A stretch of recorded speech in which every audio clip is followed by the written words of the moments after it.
केलं. नदीची गारगोटी, वडाच्या पळांबीचा चोप, कांचीचा एवढा तुकडा, असं केलं ना विष्णूपट. आणि तू विष्णू या गोवाला लाव, बोचरा कोणा नाही पाहुणे.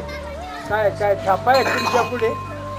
मग जर व्यवहारात त्या गोष्टीमध्ये जर एवढी पावर तयार होते तर देवाच्या नावामध्ये काय पावर तयार होणार नाही, होणार नाही.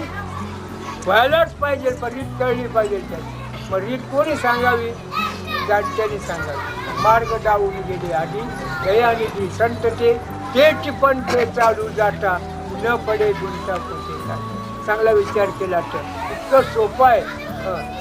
गुंतवणूकदाराला वेळ नाही. एक माणूस होता, पावसाळा होता, घरी 10-15 पाहुणे आले. ताई म्हणे आपल्याकडे तांदूळ नाही येत, मला लवकर 4-5 किलो तांदूळ दिला.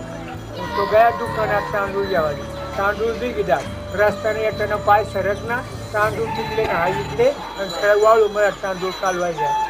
मग तांदूळ आणि वाळू एकत्र काही तो पहिले टोपल्यात भरं आणि गरजाई सांग तर तू सांग पण नको म्हणे मी पडी गहू आणि सगळं वाळून तू एकत्र वगैरे. आता तू कवळ निवडशील काय करू, तुम्ही काय काळजी करू नका. आणा इकडे, मी आता फैसला करत.